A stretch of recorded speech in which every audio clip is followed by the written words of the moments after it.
मीनू बहुत सुंदर थी और पढ़ाई में बहुत इंटेलिजेंट थी। उसके माँ बाप ज़्यादा पैसे वाले नहीं थे, फिर भी उसकी पढ़ाई में कोई कसर नहीं छोड़ी। वह पढ़ने में बहुत अच्छी थी, हमेशा बहुत अच्छे नंबरों से पास होती थी। अच्छे नंबरों की वजह से उसको एक कॉलेज में एडमिशन मिल गया। एडमिशन लेने के बाद उसके माँ बाप ने किसी तरह पैसों का जुगाड़ करने के बाद हॉस्टल में छोड़ने का मन बना लिया। लेकिन आजकल फेसबुक बच्चों के लिए एक ऐसा प्लेटफॉर्म है जो हम कहीं भी किसी से भी दोस्ती सिर्फ डीपी देखकर कर लेते हैं। ऐसा ही कुछ मीनू के साथ भी हुआ। पता नहीं कब किशोर नाम के लड़के से फेसबुक पर दोस्ती हो गई और दोनों फोन पर बातें करते करते एक दूसरे को कब दिल दे बैठे।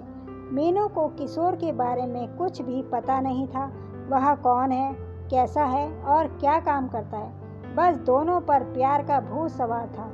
वह जो सुनाता था उसकी बातों पर विश्वास कर लेती थी। किशोर एक नंबर का आवारा लड़का था और झूठ बोलने में माहिर था। वह अपने माँ बाप के कहने से बाहर रहता था। वह शराब भी पीता था और पढ़ाई के नाम पर तो उसने बड़ी मुश्किल से 10वीं तक पढ़ाई की थी। पता नहीं मीनू उसकी कौन सी बातों से प्रभावित होती रही और शादी करने की जिद करने लगी। माँ बाप ने बहुत समझाया कि वह अच्छा लड़का नहीं है, हम तेरे लिए कोई और अच्छा लड़का देख लेते हैं, पर वह कहाँ मानने वाली थी। आखिरकार प्यार के आगे उसके घर वालों को झुकना पड़ा और हारकर उसके घर वालों ने उसकी शादी किशोर नाम के लड़के से करा दी। किशोर और उसके घर वाले बहुत खुश थे, इतनी सुंदर और पढ़ी लिखी बहू पाकर, क्योंकि उनके निकम्मे लड़के को इतनी सुंदर और पढ़ी लिखी लड़की जो मिल गई थी। किशोर का शादी के बाद असली रूप सामने आने लगा। अब वही लड़का मीनू की कोई भी बात नहीं मानता था। उसका काम था हर रोज शराब पीना, कोई काम ना करना, दोस्तों के साथ बाहर घूमना। लेकिन मीनू के पास सिर्फ पछताने के सिवा अब कोई रास्ता नहीं था। शिकायत करती भी तो किससे करती, क्योंकि उस लड़के से शादी करने के लिए उसने अपने माँ बाप को नाराज ही नहीं बल्कि उनसे हमेशा के लिए नाता भी तोड़ लिया था।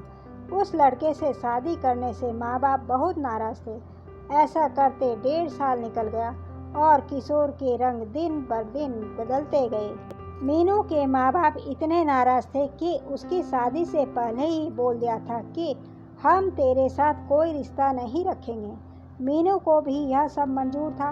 रोज शाम को किशोर को दोस्तों के साथ बाहर जाना, घूमना फिरना और मौज मस्ती करना और शराब पीकर घर लौटने की आदत थी। तो उसने मोटरसाइकिल उठाई और दोस्तों के साथ शराब पीने चल पड़ा। मीनू ने उसे बहुत रोका, पर वह रुकने वाला कहाँ था। आखिरकार वही हुआ जिस बात का डर था।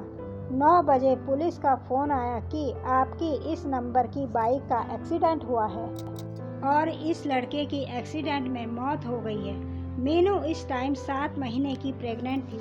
किशोर ने इतनी पी हुई थी कि उसे पता ही नहीं चला और खड़े ट्रक पर बाइक दे मारी। बाइक लगने के बाद उसका सिर सड़क पर लगते ही उसकी मौत हो गई। अब मीनू के पास पछताने के सिवा कुछ नहीं था। बस उसकी जिंदगी सिर्फ भगवान के भरोसे थी। किशोर की मौत के बाद उसने एक बेटी को जन्म दिया। मीनू सिर्फ 24 साल की थी। केवल 24 साल की उम्र में शादी भी कर लेना, एक बच्चे की माँ भी बन जाना और विधवा भी हो जाना, केवल अपनी नासमझी के कारण फेसबुक से होने वाली शादी का परिणाम था। मीनू के माँ बाप उससे इतने नाराज थे कि वह किशोर की मौत की खबर सुनने के बाद भी नहीं आए। अगर आपको कहानी अच्छी लगी हो तो please like, share and channel को सब्सक्राइब अवश्य कीजिएगा। धन्यवाद।